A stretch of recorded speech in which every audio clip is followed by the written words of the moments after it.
नमस्कार। प्रस्तुत है डीएलएड द्वितीय वर्ष के विद्यार्थियों के लिए पाठ भारतीय शिक्षा व्यवस्था की उभरती तस्वीर 1992 के बाद। आज हम शिक्षा का अधिकार कानून पर बात करेंगे।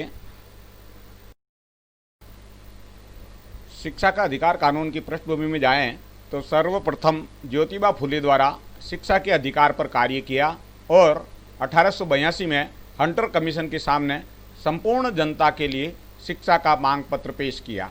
18 मार्च 1910 को गोपाल कृष्ण गोखले द्वारा विधान परिषद के सामने निःशुल्क व अनिवार्य शिक्षा का प्रावधान करने का प्रस्ताव रखा, जो अस्वीकार कर दिया गया। 1893 में बड़ौदा महाराजा ने लड़कों के लिए अनिवार्य शिक्षा शुरू की। सभी बच्चों को निःशुल्क व अनिवार्य शिक्षा का एक कानून महाराष्ट्र के कोल्हापुर के राजा छत्रपति शाहू ने पारित किया। 1918 में तत्कालीन बम्बई विधान परिषद में एक विधेयक प्रस्तुत किया, जिसमें प्राथमिक शिक्षा को अनिवार्य करने की बात कही। यह विधेयक पास होकर कानून बना। 1928-29 में हार्टेंग समिति की सिफारिशों ने शिक्षा के विस्तार में बाधा पहुंचाई और अनिवार्य शिक्षा अधिनियम लागू नहीं हो सका। 1921 में कुछ और प्रांत बिहार, उड़ीसा, बंगाल, मद्रास आदि ने अनिवार्य प्राथमिक शिक्षा का कानून बनाया, लेकिन यह शिक्षा उस तरह से सबको सुलभ नहीं थी जैसी आज है। संयुक्त प्रांत में बना कानून ग्रामीण क्षेत्र के लिए नहीं था, तो पंजाब में यह कानून बालिकाओं के लिए नहीं था। संविधान सभा में भी शिक्षा के अधिकार पर काफ़ी वाद विवाद हुआ। सन 1946 में संविधान सभा में संविधान का प्रारूप तैयार करने का काम शुरू किया।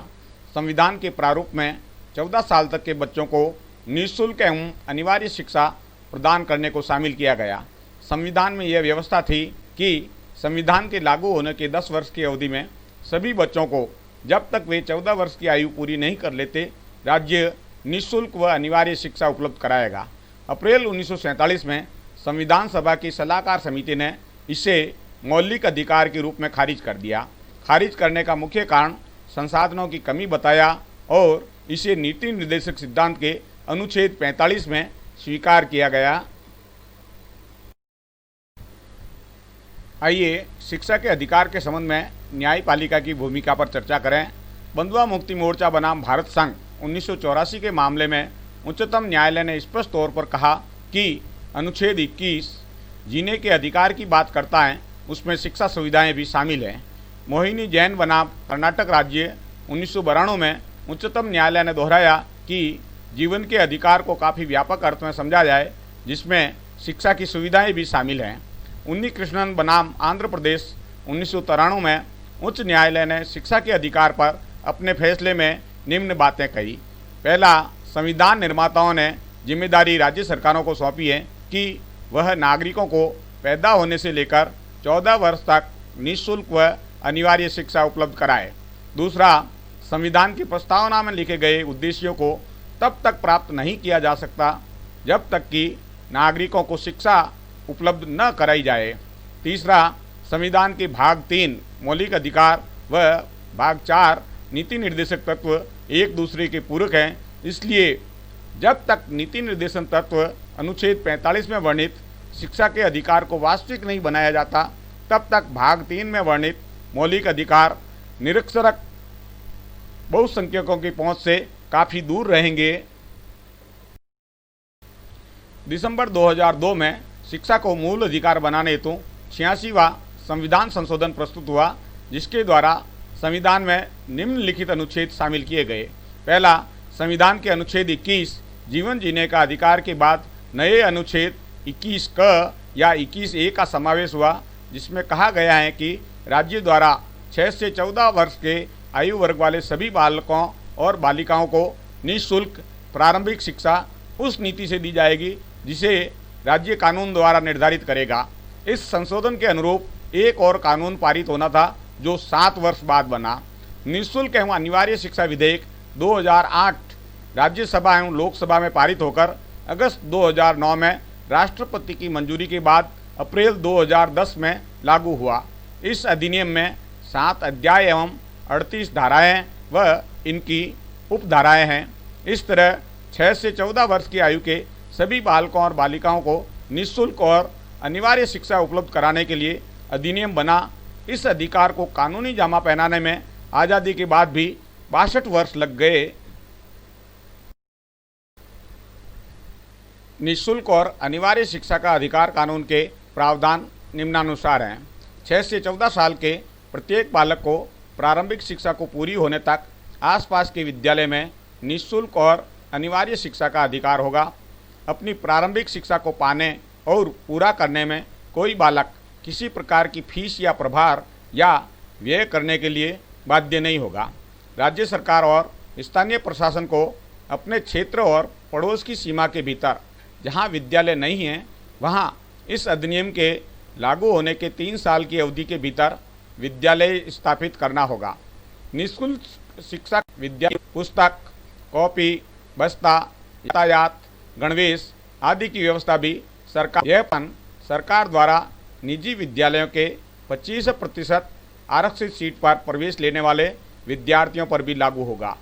इस कानून ने सभी वैकल्पिक शैक्षणिक व्यवस्थाओं को नकार दिया और मानक विद्यालयों में शिक्षा पाना हर बच्चे का अधिकार बना दिया।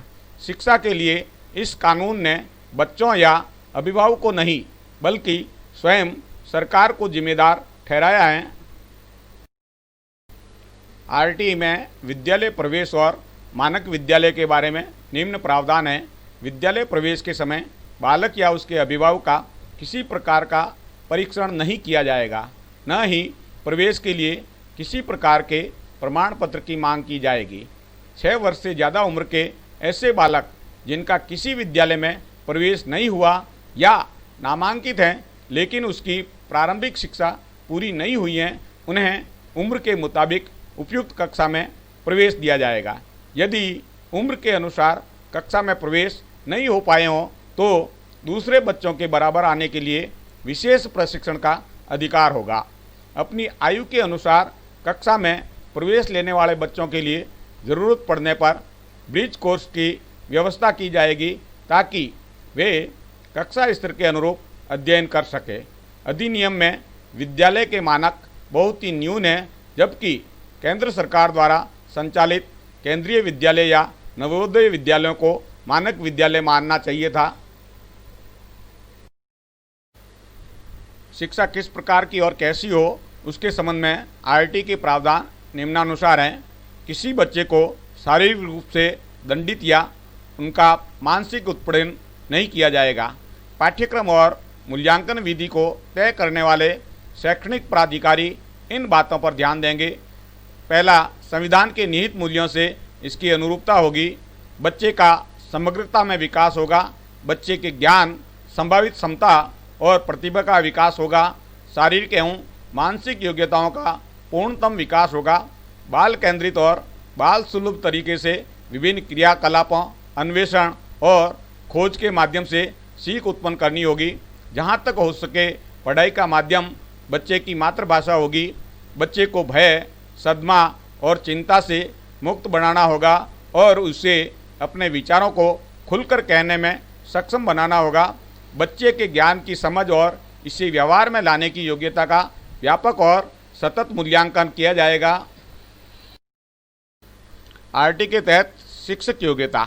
राष्ट्रीय अध्यापक शिक्षा परिषद एनसीटी द्वारा निर्धारित योग्यता, जो कि केंद्रीय सरकार द्वारा अधिसूचित हो, अध्यापक के तौर पर नियुक्ति के लिए योग्य मानी जाएगी। अध्यापक के कार्य भी तय किए हैं। विद्यालय में नियमित रूप से समय की पाबंदी के साथ अपनी उपस्थिति बनाए रखें। प्रावधानों के मुताबिक पाठ्यक्रम को चलाएं और पूरा करें। निर्दिष्ट समयावधि में समूचा पाठ्यक्रम पूरा करें। हर बच्चे के सीखने की क्षमता का आकलन करते हुए ज़रूरत पड़ने पर उसे अतिरिक्त शिक्षण प्रदान करें। माता पिता या अभिभावकों के साथ नियमित बैठक आयोजित करें ताकि बच्चों की उपस्थिति की नियमितता, सीखने की क्षमता, सीखने की प्रगति और आवश्यक जानकारी उन्हें दी जा सके। राज्य सरकार या स्थानीय प्राधिकारी यह सुनिश्चित करेगा कि अनुसूची में वर्णित छात्र शिक्षक अनुपात को बनाए रखे। स्कूल में नियुक्त शिक्षक से किसी अन्य कार्यालय में कार्य नहीं लिया जाएगा और न ही खंड 27 में वर्णित कार्यों के अलावा गैर शैक्षणिक कार्य करवाया जाएगा। इस कानून की सबसे बड़ी आलोचना यह है कि इसमें शिक्षक की योग्यता व कर्तव्यों के बारे में तो लिखा है, लेकिन सेवा शर्तें व वेतन के बारे में चुप्पी साध रखी है। आरटी के तहत विद्यालय प्रबंधन समिति। प्रत्येक विद्यालय में एक प्रबंधन समिति गठित होगी, जिसमें स्थानीय प्राधिकारी के निर्वाचित प्रतिनिधि, विद्यालय में प्रवेश प्राप्त बच्चों के माता पिता या अभिभावकों और अध्यापकों का प्रतिनिधित्व होगा। इसका काम विद्यालय के संचालन की मॉनिटरिंग, विकास की योजना तैयार करना, सरकार आदि से प्राप्त अनुदान के उपयोग की मॉनिटरिंग करना होगा। इस समिति को केवल मॉनिटरिंग व अनुशंसा का अधिकार है। आरटी के तहत निजी विद्यालयों की स्थापना हेतु तो संबंधित अधिकारी से मान्यता प्राप्त करनी होगी। निर्धारित मानकों और मापदंडों का अनुपालन नहीं करने पर मान्यता प्रदान नहीं की जाएगी।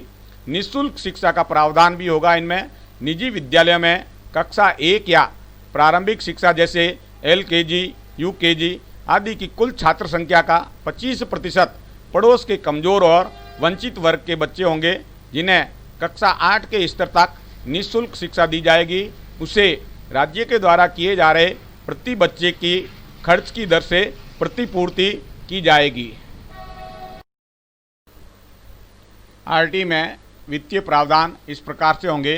केंद्र सरकार और राज्य सरकार दोनों की साथ साथ जिम्मेदारी है कि वे इस अधिनियम के प्रावधानों के कार्यान्वयन के लिए धन का प्रावधान करें।